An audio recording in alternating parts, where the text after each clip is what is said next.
18 वर्ष काम, 18 केसेस आणि पक्षानं काय दिलं, हा सवाल आहे दिव्या मराठे नावाच्या एका सर्वसामान्य कार्यकर्तीचा।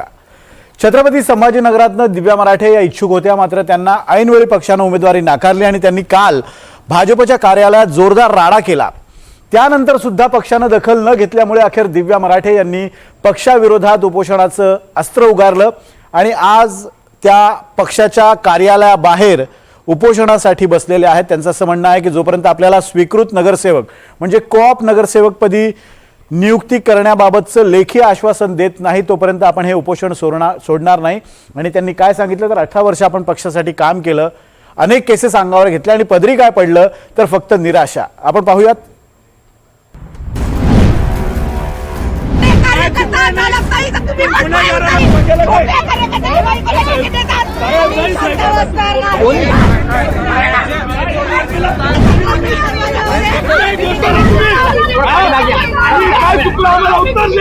भाजपच्या संभाजीनगर मधल्या कार्यकर्त्या दिव्या मराठे यांनी भाजप कार्यालयात केलेला हा राड्याचं कारण एकच, दिव्या मराठेंना तिकीट मिळालं नाही। दिव्या मराठे अतुल सावेंच्या कार्यालयाबाहेर धावत गेल्या आणि भाजपमधील खतखत चव्हाट्यावर आणली।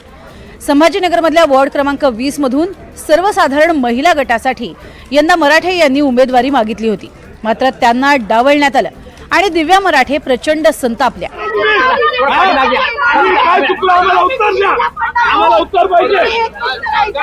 शेवटच्या क्षणापर्यंत दिव्या मराठे यांना पक्षानं अंधारात ठेवलं, तिकीट मिळेल असं सांगितलं आणि दुपारी शेवटच्या क्षणी तिकीट कापलं।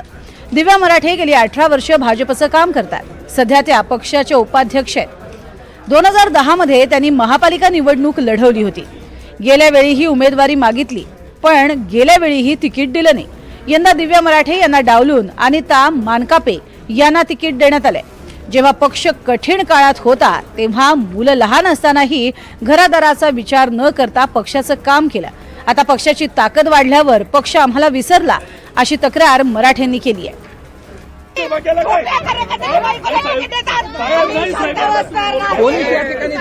तिकीट देण्याची वेळ आली तेव्हा पक्षासाठी फिरणाऱ्या कार्यकर्त्यांना नव्हे तर घरी बसलेल्यांना तिकीट दिलं। भाजप कार्यालयात राडा झाल्यानंतर आता दिव्या मराठे रात्रीपासून संभाजीनगरमध्ये उपोषणाला बसल्यात। चिट भी मार चिट भी मेरी पट भी मेरी तशी गोष्ट झाली। त्यांनीच आधी डिक्लेअर केलं की आम्ही जे पुरुष कार्यकर्ते आहेत त्यांच्या महिलांना तिकीट देणार नाही, नगरसेवकांच्या बायकांना तिकीट देणार नाही। त्यांनीच आम्हाला सांगितलेलं होतं आणि त्यांनी आम्हाला फिरायला सांगितलं होतं ना। जेव्हा आम्ही फिरत होतो तेव्हा आम्हाला सांगायला पाहिजे होतं ताई तुम्हाला मिळणार नाही, आम्ही बसलो असतो घरी। दिव्या मराठेंना तिकीट का डावललं तर पक्षानं सांगितलं मागच्या वेळी तुम्हाला तिकीट दिलं म्हणून डावललं, मग आमदार मंत्र्यांना पुन्हा पुन्हा संधी का देता असा सवाल मराठेंनी केलाय। तुम्हाला तिकीट दिलं तर 2010 मध्ये, आता किती नगरसेवक सांगू रिपीट झालेले, माझ्यासोबतचे माझ्या वार्डातले संजय जोशींना चौथ्यांदा तिकीट देत आहेत म्हणजे काय? तेव्हा तर माझा प्रवेश आणि तिकीट सोबतच आलं होतं, कारण त्या वार्डात कोणी लढायलाच तयार नव्हतं म्हणून मला तिकीट दिलं होतं तुम्ही पाडण्यासाठी। मला काही चांगला वाट दिलेला नव्हता तुम्ही, मला इंदिरानगर दिलेलं होतं आणि ते आता घेऊन आले म्हणजे तुम्ही काही एकदा तिकीट दिलं म्हणजे विषय संपला का? हे मंत्री संत्री 5-5 वर्ष 5-5 7-7 टर्म राहतात, मग यांनी पण सोडवा, यांनी फक्त एकदाच लढवावी। दिव्या मराठेंनी भाजपसाठी रस्त्यावरची लढाई लढली आहे, अनेक आंदोलनं केली आहेत। दिव्या मराठे 18 वर्ष भाजपसाठी काम करतायत। 18 वर्षात त्यांच्यावर 18 केसेसही आहेत। भंगचा कारवाई तुमच्यावर होऊ शकते जर तुम्ही होऊ दे ना, मी तयार आहे। जेव्हा मी पक्षासाठी 18 केसेस अंगावर झेलू शकते, मी शिस्तभंगाचा कायदा पण लावू। काय करतील? हकलपट्टी करतील, काय करतील? दुसरं काय करू शकतात ते माझ्याबद्दल? नाही असं नाही, त्यांनी कारण सांगावं माझ्याबद्दल काय करू शकतात ते। थँक्यू। दिव्या मराठे उपोषणाला बसल्यावर भाजप शहराध्यक्ष किशोर शितोळे, महिला शहराध्यक्ष उज्ज्वला दहिफळे आणि आमदार अनुराधा चव्हाण यांनी मराठेंची भेट घेतली।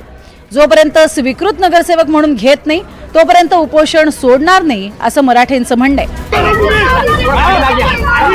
आता भाजप नेतृत्व या कार्यकर्तीकडे लक्ष देणार की पुन्हा गाड्या वळवून निघून जाणार याची उत्सुकता आहे। मोहसिन शेख, NDTV मराठी, छत्रपती संभाजीनगर।